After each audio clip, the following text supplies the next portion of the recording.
Good evening, hello, and welcome. My name is Karen Kane. Podcast is Sovereign Sobriety, as well as YouTube channel. If you're joining in, please tell me where you're joining from and let me know if you can hear me okay, if everything is groovy. I wasn't always this way. I was basically a full-time semi-functional drunk from the age of 15 to 45. I am also a divorced mom to a now teenage son. My son was 11 when I finally decided to get sober for myself. He was my why, but I had to get sober for myself, not for anybody else. And unfortunately, or fortunately, I always say rock bottom never tasted so good because, hey, I wouldn't be here today in front of you had I not gone through all of that, all of everything that I went through. Let's put it that way. Okay. So tonight, there's something weighing heavy on my heart. I've just been a little bit down and just trying to navigate. We're all just trying to navigate through life. We're all doing the best we can with what we've got, which is all we can do. And show up. We got to show up. We have to show up for ourselves. No one is going to show up for us, right?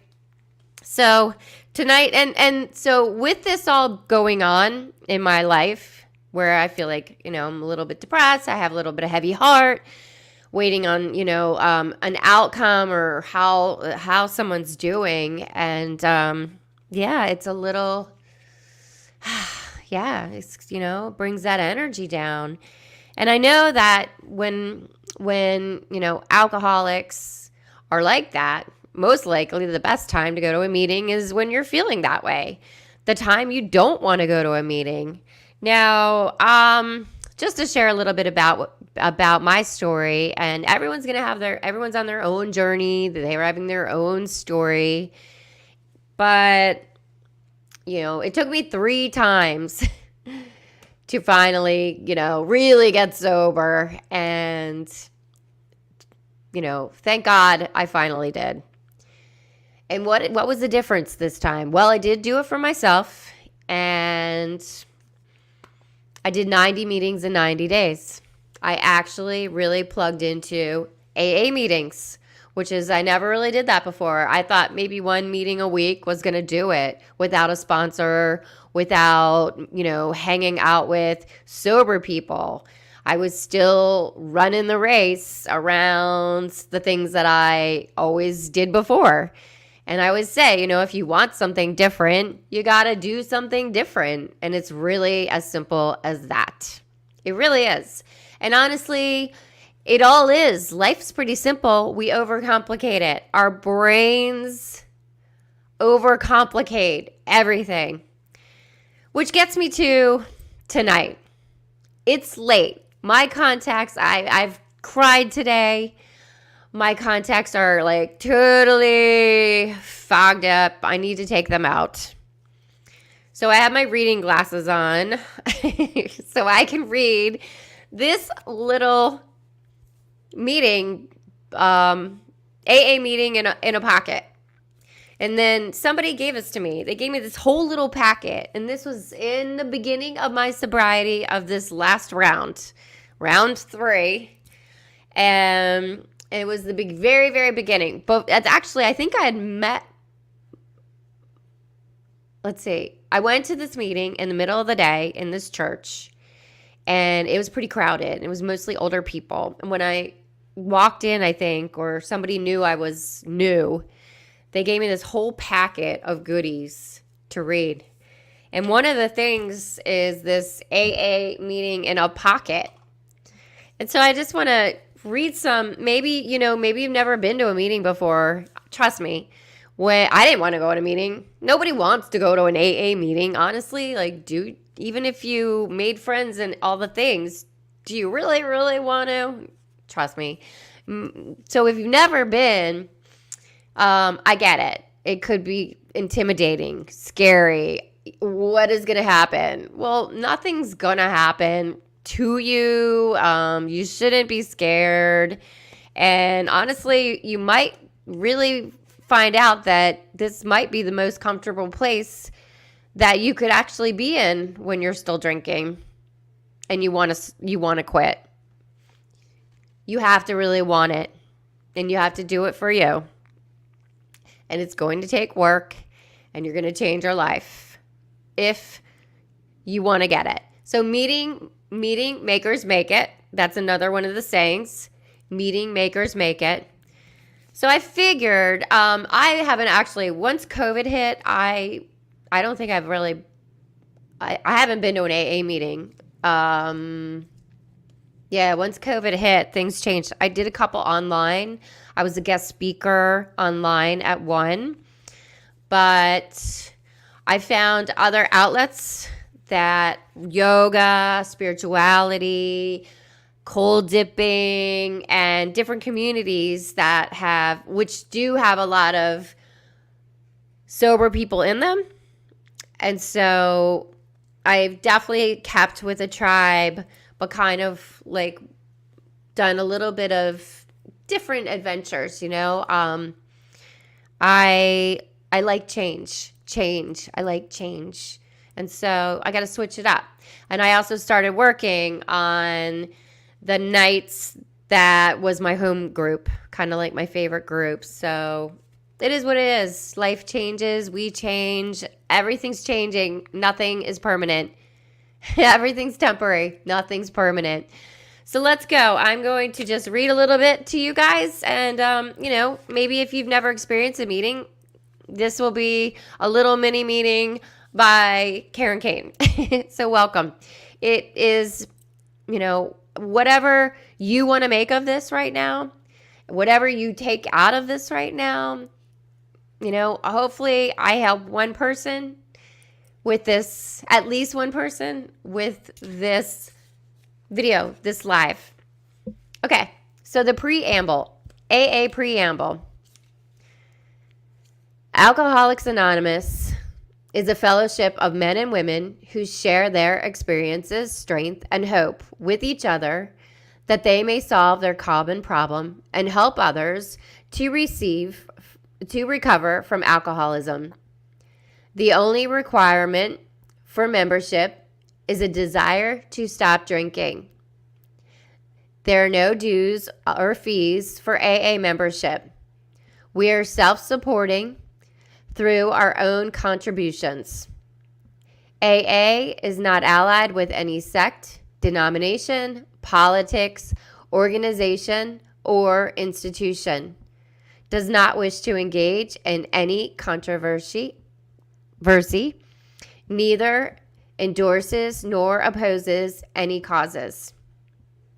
Our primary purpose is to stay sober and help other alcoholics to achieve sobriety.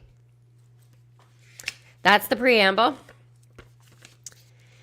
And honestly, I don't think I ever read the preamble. And I went to AA meetings for, I don't know, what did I go? Like 4 years straight, I think. Yeah, like often. But I would say in the very beginning, my first sponsor, who ended up kind of not working out, she told me to go to 90 meetings in 90 days. And I did. And it worked. So I will give you that. Be open-minded to try 90 meetings in 90 days and see what happens. If you really want it, you'll do whatever it took for you to go get a drink or a drug, because we would do some crazy stuff at all hours of the night, right? If you do that kind of energy and put that energy into your sobriety, you're going to win. You're going to win. Okay, how it works. Ready? My eyes are like, I can't see. It's so funny. Rarely have we seen a person fail who has thoroughly followed our path. Those who do not recover are people who cannot or will not completely give themselves to this simple program. Usually men and women who are constitutionally incapable of being honest with themselves. There are such unfortunates. They are not at fault. They seem to have been born that way. I really should have washed my contacts out. They are naturally incapable of grasping and developing a manner of living which demands rigorous honesty. Their chances are less than average. There are those, too, who suffer from grave emotional and mental disorders, but many of them do recover if they have the capacity to be honest.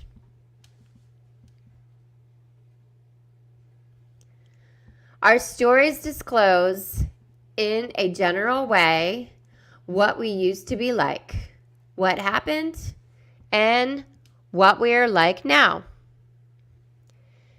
If you have decided you want what we have and are willing to go to any length to get it, then you are ready to take certain steps.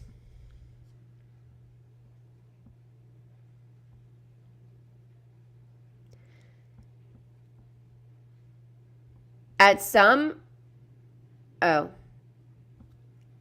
I can't really see. This is horrible. Can I see what? No, okay. No, we got to keep these on. It's tiny. It's just because my contacts are super dry. So bear with me. I am human. Are we human? Are we dancer? Yes, very human. Very, very, very human. Okay. All right. Then you are ready to take certain steps. At some of these, we balked. We thought we could find an easier, softer way, but we could not. With all the eagerness at our command, we beg of you to be fearless and thorough from the very start. Some of us have tried to hold on to our old ideas, and the result was nil until we let go absolutely. Remember that we deal with alcohol, cunning, baffling, powerful. Without help, it is too much for us. But there is one who has all power. That one is God.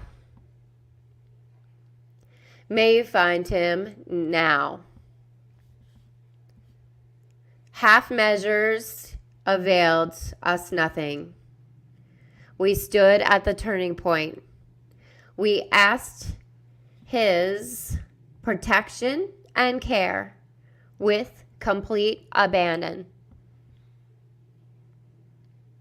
Here are the steps we took, which are suggested as a program of recovery. The 12 Steps of A.A. 1. We admitted we were powerless over alcohol, that our lives had become unmanageable. Number 2. Came to believe that a hot power greater than ourselves could restore us to sanity. 3. Made a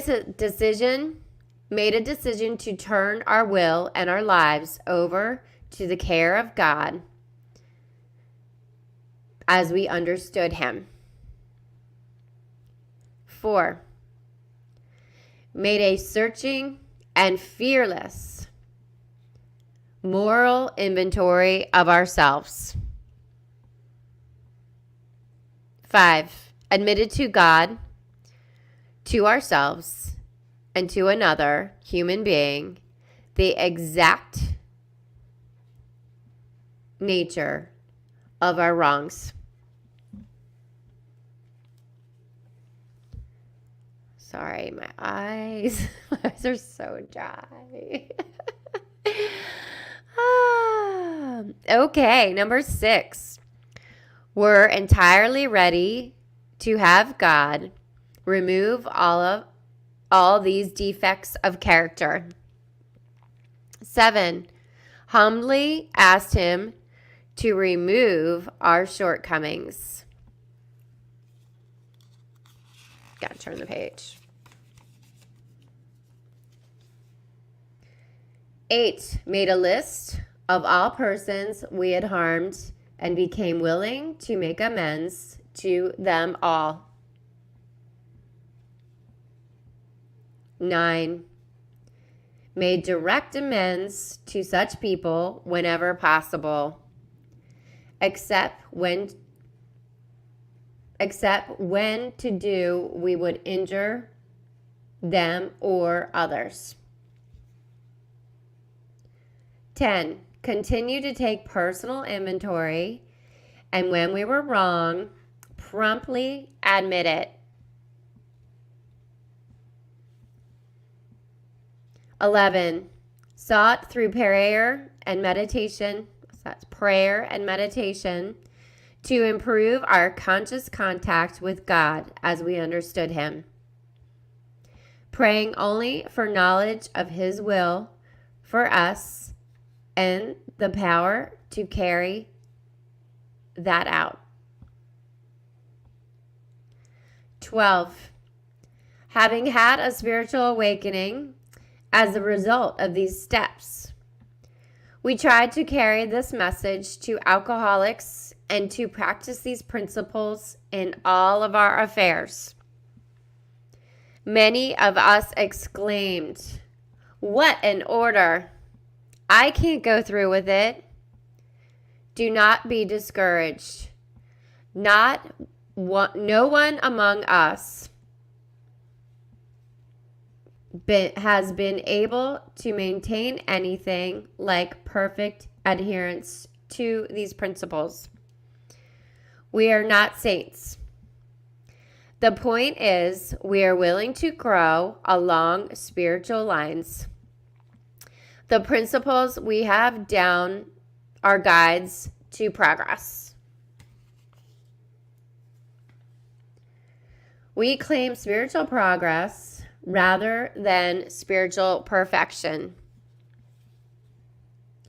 Our description of the alcoholic, the chapter to the agnostics, and our personal adventures before and after make clear these pertinent ideas. A, we were alcoholic and could not manage our lives. B, that probably no human power could have relieved our alcoholism. 3, or C, that God could and would if He was sought. And it does have then the 12 traditions, and then the promises, which I did a video on the promises, a vision for you. It works. It really does. Resentment. There's like a few things in here just for today. 3rd step prayer, all the different step prayers. So it's really cool. ABC of meaning topics, prayer St. Francis, which I really love. Surrender to win. So the doctor's opinion. Yeah, I have to read that, and maybe I'll do a live about that because I know that's interesting. So just I want to throw this out there to be very transparent. I want to be very transparent. I did not go crazy with AA or the big book. I didn't. So honestly, like, that was almost the first time I've read all that, probably, out loud like that, in that particular form. I guess I've read the steps before, or like one step when you go around. But I want to be perfectly transparent that, everybody is on their own journey, their own path. I will tell you that I was not a first-time winner. The first time actually the very first time when I was thinking I was an alcoholic and wanted to try stopping, I was probably about 21, 22. Probably 22. I went to the library, to Barnes & Noble's, and I bought this book, which I still have it. Maybe I should pull it out since I seem to be talking about sobriety more and more these days, because it is something that's near and dear to my heart, because I suffered so much, and I know where I was, and I know where I am today, and I know that you never have to live that way. So I want to, be able to help as many people as I can, and that's why I'm, here. That's why I created Sovereign Sobriety, and I'm, speaking on the topics of sharing my story, because it is sharing experience, strength, and hope. So, I didn't have anybody to listen to like this or to talk about their story when I was, tried the first few times. I did have a therapist. Was that the second time? The second time. So I'm on my third time. But, that book was How to Quit Drinking Without AA. So that didn't work. Barely doing it on my own didn't work. Barely going to meetings didn't work. But what did work was plugging in. Meeting makers make it. I did 90 meetings and 90 days, and that's what worked. That's what worked. So here I am sharing, what worked for me, because maybe it can help somebody who was really against AA and realize, like, it's not the rest of your life. Everything is the now moment. The clock is just ticking now. We can't change the past. We have no idea what the future brings. So we shouldn't be fear-based in thinking, what about the future? So we should just be in the now. Enjoy the moment. So I hope you got something out of this. I'm so sorry that my eyes, I didn't realize my contacts were so dry that I wouldn't even be able to see well, even with these on. So anyway, here we go. Everything's a blur right now.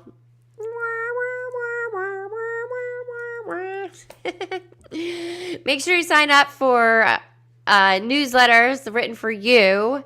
You can sign up for two newsletters at Sovereign Sobriety support at sovereignsobriety.store.